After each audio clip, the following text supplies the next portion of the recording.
Hello, Cho. Let's see the question.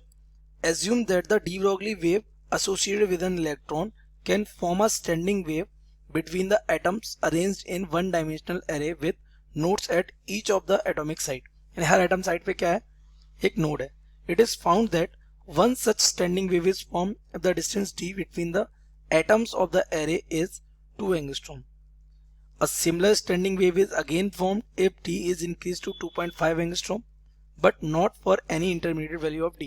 यानी एक 2 angstrom पे बन रही है, एक 2.5 एंगस्ट्रॉम पे बन रही है और उसके बीच में कोई वेव नहीं बन रही है. यानी सबसे छोटी वेव कौन सी बनेगी? 0.5 एंगस्ट्रॉम की ही बनेगी. तो यहाँ से the least value of the D for which the standing wave of the type described above can form. Option है 0.4 angstrom, option B 0.5 angstrom, option C 2 angstrom, option D 1 angstrom. तो let's see the key concept of this question.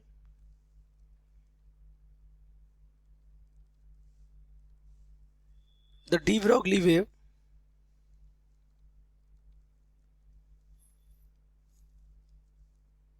associated with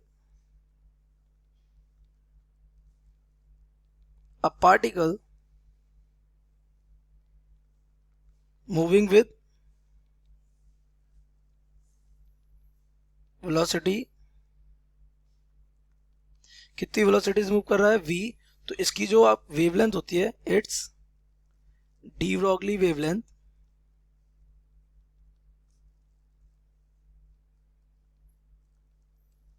is given by कैसे? lambda is equals to h upon mv. ये logic रहता है हमारा de Broglie wavelength का. इसके बाद standing wave का क्या है? तो स्टैंडिंग वेव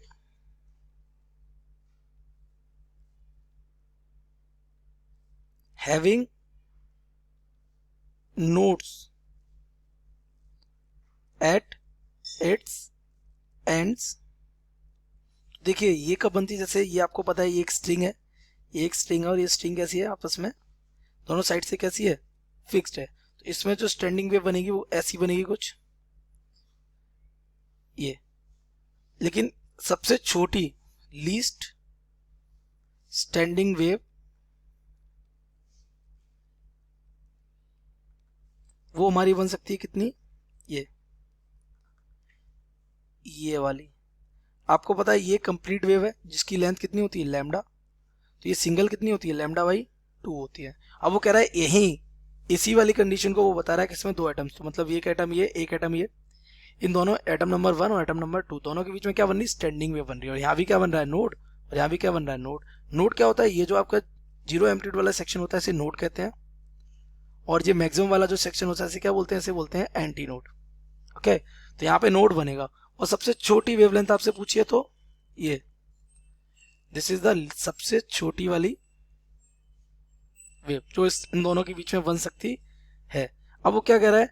वो कह रहा है इसकी लेंथ, ये d है दोनों एटम के बीच की डिस्टेंस, एक मिनिमम कितनी होगी? तो एक कितने बना रहा था वो? 2.0 एंगस्ट्रॉम पे. और एक कितने बना रहा है? 2.5 एंगस्ट्रॉम पे. और कह रहा है इसके बीच में कोई भी वेव लाई नहीं कर रही है. तो अगर हम देखें यहाँ पर तो d is given by d is equal to for 1 oblique minimum.